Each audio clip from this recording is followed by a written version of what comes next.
The one thing good about Bitcoin was, before you understand that Bitcoin is not basically the best thing for the future. It's a good store of value, but it does not deal with the necessary store of value. But the people who are listening to this would understand. Maybe they'll put it up on a ticker tape. But the main thing is that Bitcoin created something outside the financial system, which supposedly had circumvented the need for World War III. The whole setup of cryptocurrencies was to offset the hundreds of trillions of dollars in debt of the world. And if we're not dealing with that, we're dealing not only with the debt for the banks, but we're dealing with derivatives, which goes into the quadrillions with derivatives. Now, the one thing I want you all to think about, because it's going to happen, is the next thing for you to think about is to deal with XRP. XRP is Ripple.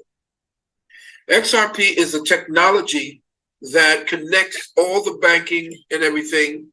And this is Illuminati working.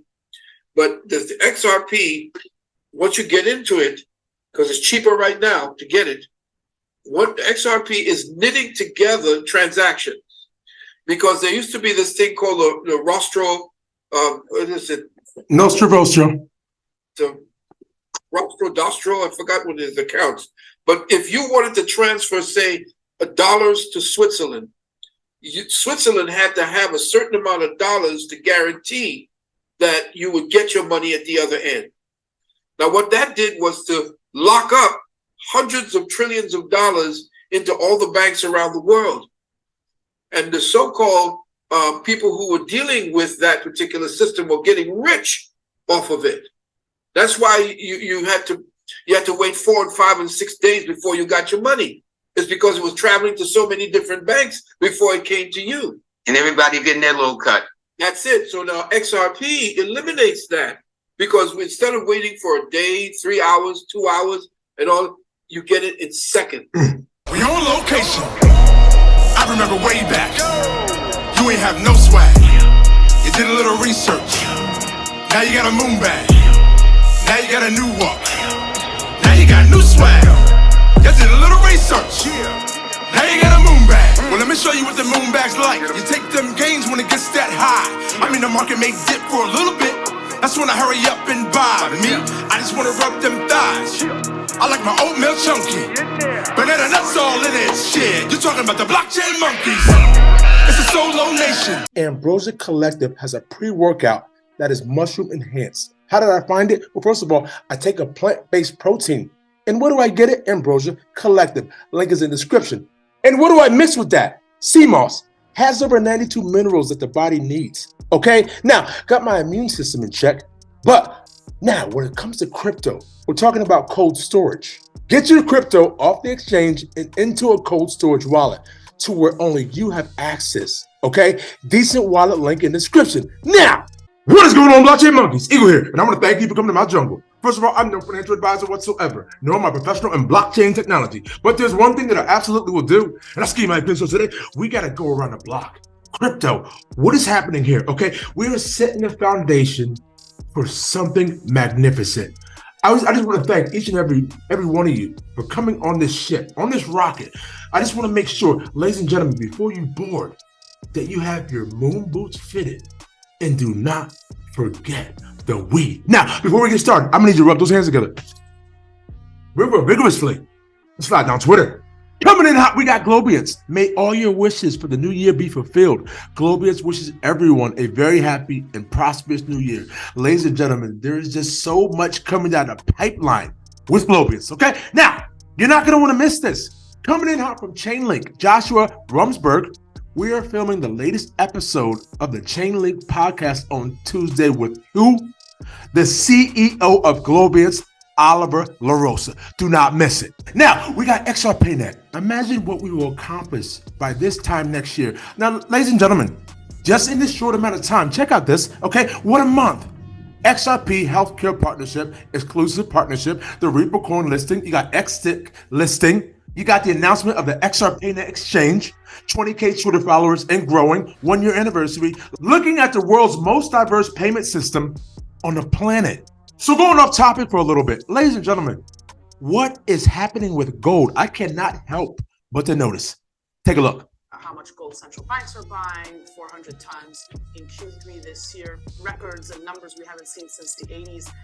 Yet we don't know some of those mystery buyers. Obviously, the theories are that they are Russia and China. I'm curious to get your thoughts on central bank record buying of gold here and how Russia and China fit into this puzzle here. It's a great question, and we have the data. Now, China's non-transparent. Russia is much more transparent, although Russia is starting to be opaque. The great Jim Rickards. Because of war.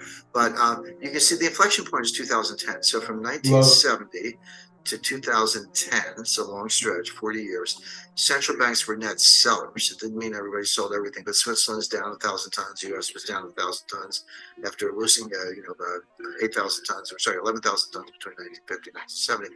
It's down, down, down. 2010 was the year that central banks became net buyers.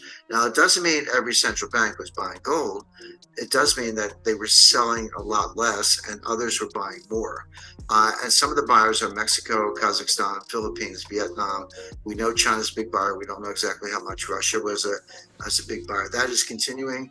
Now the new players, Iran's not transparent, but we know they're buying gold. Turkey is buying a lot of gold. Japan had a bunch of gold all along. They never told anybody about. Literally 1 month, their reserves went from 600 tons to 900 tons. Well, you know the market. You can't buy 300 tons in a month, not one country in one order. They had it all along, but they decided to reveal it, put it on their balance sheet. You understand what I'm saying, ladies and gentlemen? So when I see things like that, it makes me want to take a deeper look at GlibPay. Now, we got over here. It's like Ripple doesn't even care about a lawsuit. Success happens through change, not chance. That's why we are empowering innovation finance leaders to change the way they do finance and drive business advantage with crypto. Who's joining us? And ladies and gentlemen, this is why we're here. And this is why you're watching the blockchain monkeys. Be in the right asset or vanish away. Ripple is in the position that I compare to Amazon. And it was Amazon Books in 1997. And Books is cross-border payment for Ripple. Take a listen. I've been saying for 2 or 3 years now that in crypto, a lot of the projects you see going on here are going to go to zero. But there are Amazon.coms in there somewhere, right? Things, the major protocol layers, the significant network technologies, those are going to make it out here stronger than ever 2 years from now.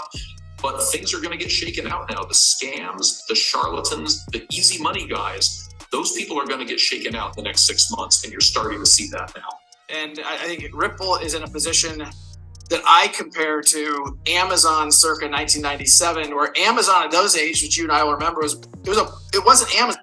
Moon boots fitted. It was Amazon Books. The name of the company was Amazon Books, and it competed with Borders and Barnes & Noble. Today, obviously, it does lots of things. I think of Ripple, our first vertical, the Books is to cross-border payments for Ripple. I have said publicly before that I think 99% of all crypto probably goes to zero. But there is that 1% where I think that is focused on solving a real problem for real customers and is able to do that at scale. And that's going to be game changing. And I think that's going to continue to grow significantly in the decades ahead. And so I'll leave you with this, ladies and gentlemen. Coming in hot from James Rule XRP. So 11 months after the lawsuit, Goldman Sachs releases this document highlighting Ripple and the opportunity in payments. What's really going on, Gary? And as you see here, Goldman Sachs, circle, in the middle we have Ripple, and to the right we have Coinbase. Distributed ledger technology projects by use case. What is happening here, ladies and gentlemen? And is the plumbing being built? Cause it's the standard in this bitch. XRP. I went to YouTube University, and now they mocking me with no degree. We saying by the swift, keep it walking. Respect your elders in these bushes. Bitcoin is talking. You don't have to be rich to be taking advantage of this. This was the beginning of the greatest transformation of wealth the world has ever fucking seen since World War II. Blockchain. We talking about an intellectual choo-choo train. It's DLT up in these streets, man. That's why we rip all on that blockchain.